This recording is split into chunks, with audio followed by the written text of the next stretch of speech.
Ka a na-ekwu ihe a kịta, this guy atụbago mmadụ na-atọ ime o nwere nke ọ tụbalụ before wee bịa ka tụba nyanwa nke afọ amụgo nwa, a na-ekwu ọtụbakwa onye ọzọ andị ka ọ na-atụbafe ime ka ọ na-ere nterefe apartment fancha niile anọ n'ebe afọ nya keza ya nya ife ọ na-eke bụ onye ọbụla onwekwere lee ebe oghele due chọba na oghele unu fụra ọsụ utue di a ụna afụrụ ya ọsụnye utue di a ike gwụrụ ka anyị na-egekwanụ. Una go the teacher for different apartment. So more amam again make it ano amam okampo. Amam okampo. Even now come na wale nse ya mepere mo shop because mgbe mu na roro o ma na roro ngokwa na mu roro akwa kama nge mepe shop man. Osi mu nwere ego. And the girl onye nke obodo onye nke otu alime ya nwata bụ Sunday onya bụ Sunday o je mecha dedication the girl. O ekupụrụ nwa na church. Je mecha dedication the girl. Na just kedu mbọsị anyị ga-eme nke anyị osu na-ego adịrọ. Kedu mbọsị anyị m ga-ekupụ nwa na church osu na-ego adịrọ. Nsị anya anyị ego nri ọ makwete dị onwe 5 naira mana o nwee nke ọ na spend outside. Because I'm adịgo m fed up na I'm na-ebezakwa every day by day na I'm adịgo m frustrated. Ama m ihe nga-eme ọzọ. Ama m ego ga-esi bido n'ụwa. At least ọ bụgodo na onwe obere ego nwere kịta nsị ka nje mepere shop na manage but that is ama m ihe nga-eme. Ụmụ nwaanyị nke ọtụalime onye nke obodo a ọtụalime ọ kwụrụ the girl 1 million ka the girl jiri mụtara ya nwa. Ọ sịkwa nwa na ọkwa mistake kwume na no mistake na the girl mụcha nwa ya nwa tolite kpọrọ nwa ya nọchọrọ ịnụ the girl anọ. Mana onye kwuru 1 million emechakwa je na-eme ya child education retire 2 bedroom apartment na-efi ya na-emere everything mepere the girl shop. So on bịa jụsị ya si ya hafa na kedi ya eche m n'isi na ọsịmọ nna m ụmụ nwaanyị ole ka nna m nụrụ ụmụ nwaanyị ole ka nna m nụrụ ọ na mesịrị na polygamous family na ya ma chọrọ ịnụ ụmụ nwaanyị tọ n'ọka nchekwa ọ bụ na ọdọrọ ọmụma ncheka bụ ọ bụ na ma laikọrọ ịbanye nke polygamous family ka ncheka ebe ọzọ. Osi ya akwa ya ka m gwara ga-agwa bifo akwa m gwara ga-agwa n'ilekwa anya na amachọrọ nwoke na-anọ nwaanyị na m mara ihe ngabiga amachọrọ nwoke na-anọ nwaanyị. Ọsị m na ihe ụdị ha dọrọ na ịdị ha dọrọ si kedu ihe na-emezi kịta. So ị chọrọ itinye m into polygamous family by force izi ọ bụzi by force ka mmadụ banye into polygamous family. Isi m nna m lụrụ ụmụ nwaanyị ole nna m alụrụ ụmụ nwaanyị nọ nsị nna m lụrụ nwaanyị tọ ejiri m ka ịma ma ọnọkọta iwere polygamous family dosi m etinyere m ya nara nọ by fire by force na ga-abụrịrị na ngabanye into polygamous family. Si ka ihe m na gị kwuru na mbụ gwa ya ịma na ọ ga-adụ gwa ya ịhara from ka njiri nwe m mgbe ha ọ bụzi kịta ọ bịado na ọgwụ dị na ụmụ nwaanyị tọ nke otu alime ọkwa ọ bụrụ onye nke o jiri ahụ na hotel ọ bụrụ onye nke ọzọ o jiri ahụ na hotel ọ dị aza ahụ na ya dị nọ bịa kpọkwa ụmụnne ya si ya lekwele ihe ndị afụzi na nke nwanne ya nwoke ha nwa bịa kpọ ya na-abarị mba even sef ego ahịa o ji aza ya sef ha zụzi ya ọ sị na ọmụma mere ụmụnne ya ji vito ya ọ maka nna m ji gwa ụmụnne ya okwu mere ihe eji zụzi ego ji aza ya nsị ya na ma ọ bụkwa ọ dịrị gị njọ ka nna eme ọkwa ka ịbụrụ mmadụ bikọz ama m onye ga-abụ ịtụ onye nke ime ịtụ onye nke ọzọ ịtụ onye nke ọzọ ya ndị was part of it na ọ jọs o jiri 1 gallon of mmanya ji na bụ onye ahụ ọsọ onye a nọchara ya ọ gbapụta o ji tụọ onye ọzọ ime ọsọ onye ahụ nọdị anụ nwaanyị ndị bụ onye ahụ nọdị anụ nwaanyị ọ gbapụta o ji tụọ onye nke ọzọ ime ọsọ ndị bụ onye ahụ nọdị anụkwa nwaanyị ọ gbapụta. Sorry me polygamous family by force and nke ka njọ bụ na obere ụmụazị na-enwere ihe ama. And nwa ahụ na-ekwukwe amụgo m ya na-emezi ihe dịka 5 months and now and o nwebeghị ihe minisi ọsọnsọ ihu m ebe ọ dọrọ mmanya banara isi ọsịsị n'ọdịs Disemba ọ ga-abịa n'ego. So ọkwana even that my uncle ahụ na-ekwukwe ya nwa ya bịakwa yechara m aka agecha na ndị human right ka njịcha na ndị human right esetụlụchi ihe niile ya nwa bụrụkwa nke ya bịawa so na n'ọfụgo ihe dị m n'ime na ọ mago na ọ na-eme anya n'ime mbụrụ a very great person and all for that reason ọ chọrọ ka m bute nnukwu mmadụ ahụ bụje nye ndị ọzọ na ezinụlọ si ka ọnụ ọnwụ nke abịakwa brand that case of his own. So mụ asịsị ka ga nkwụsị ekwuzi ndukukwa ezinụlọ ka ọnụ ọnwụ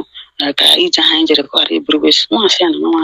nọkwa asị ya ka ga esi bịa n'ụwa my uncle ọsị na onego mmanya both physical and spiritual mana mbụ a very great person so chọrọ ka m bụrụ that great person ihe ndị ọzọ ma ọ chọrọ ka anyị dị ka anyị nọrọ within ọ bụrụ na within ka nnukwu mmadụ abụ ka unu a na-egekwe ntị o mebụlụ na unu anụsiri ife ọ na-ekwu kịta na ọnkụlị afụ nke dị ewee ga welfare ewee sị na ndị befe ga-akwụ 5M fa wee mere ọsọ sizi kịta na ya afụgo na great person ka ọ bụ na nyanwa chọziri ịnụ nyanwa a lecturer, a useless lecturer. Na nyanwa chọziri ịnụ nyanwa na ya chọrọ ka the greatness ka that greatness pụzie outside na ya chọọ ka ya nụbazie anyanwa. Can you imagine the nonsense nwa nke ifusie n'anya ifusie n'anya maybe ịmala nwa nwaanyị ụnụfụ nwa nke amaka ọnkụlụ kịta ọnkụlụ ka ọnkụlụ kedu ife a na-akpọfa fia unu uchu ụfọdụ ụmụ nwoke anya unu ewepụsigo ndụ unu ụfọdụ your uncle ọ bụ ka mbụrụ ya n'obodo anyị na ọ chọrọ ịbụ part of it si ya nkwu jikwa ihe ya na-ekwu ya ọsị na ya ihe ahụ ịnwa bidozi fight nwa mmụọ nke mụ ihe mere jọsọ na oburu akpa m si na village anyị pụta je nọrọ na Abakaliki town ebe a ka nọzi a na-eme ss girl ahụ na-emevu bifo mụ na onye nke abịa fụrụ kịta n'ụwa so ọkwa ya mama m ihe ọzọ nke eme kịta n'ụwa mama ihe ọzọ nke eme oke ndị asịsị na kịta n'ụwa because onwebedi since ya na-eme onwebedi ebe ma ejibede ekpere like onwere ụbọchị na-arahụra iwu midnight na-eme na-eji ekpere ekpego m ekwere sef ike akwụkwọ m ekpere amadụ m ihe na-ekwe kwesịrị amadụ m I don't know how to help myself out because kịta n'ụwa ọ bụrụ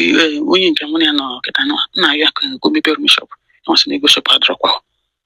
na nwere ego na-emepe shop na ọ bụ na nna ya na ma chọrọzi na m shift ọrazi oyi gokwa mmepe ndị nke ọzọ ya na ya nụcha shop sị na ọma nwee shop nwere ihe na-arụ kịta onye m nri ọ bụrụ nyere m mari otu aka ọdụ and nwa m na-ekwu okwu na-agwa gị onye nke izizi na-agwa gị na ndụsịrị nne m na village ọ maka na a mụrụ onye nke aka ọfọ kịta n'ụwa osisi ka mkpọrọ ya ka mụ na ya nọrọkọ na-enedo ụmụ nwaanyị onye maka osisi na ọma ọzụzụ ya nwe onye ọzọ na ma gwara ya na mmadụ gị mebi fasị na ihe niile na m gwakwara gị kedu ka ihe esi bịa chenjizi kịta n'ụwa akwara ya mma m ihe ọzọ m ga-eme I don't know what to do again even ụmụnne m ndị nke ọzọ ya na-agwa gị ya na ife afụfụ ihe bụ na ndị ife afụfụ anyị na-ata sọsọ Chineke biledi uwe ma ọ dịka afụfụ anyị na-ata even ụmụnne m nke ndị ọzọ anyị dị fọ a lụrụ ụmụ nwaanyị fọ na be anyị sọsọ anyị nwa bụ ndị na-aga chọọchị ndị nke ọzọ sị na onye ọbụla fụrụ ebe oge ha ga-etinye isi ka ha tinye isi onye ọbụla na-azọrọ isi nwe abịa bido jiwe n'ọgwụ ka adịshọnarị ndacha anyị ncha niile useless because my mom mụtara ụmụ 9 out of that 9 ndị nke tọrọ ha nwa amụchago ọ bụrụzi ndị nke ha nwa tọrọ so ọ bịa mezi kịta n'ụwa ihe ọ bụla ha kwuru ọdịzị ka final anyị nwa anyị sịzi na anyị na-agazikwa chọọchị ọkụ ya ha nwa bịa bido fight anyị to be honest the thing adịrọ isi cha ọ dịrọ isi ịbụ a polygamous family nsị gị na anyị esigo ọ bụrụ na ọ bụrụ maka Chineke anyị kara isi iwu na lọsụcha ndụ anyị ije ụwa poligami ụfọdụ ụmụ nwaanyị poligami isi na mmadụ bara na poligami ebe ike mụọ ụmụ 9 nwaanyị nke ịtọ na-egekwe na akụkọ nwaanyị nke ịtọ 9 kids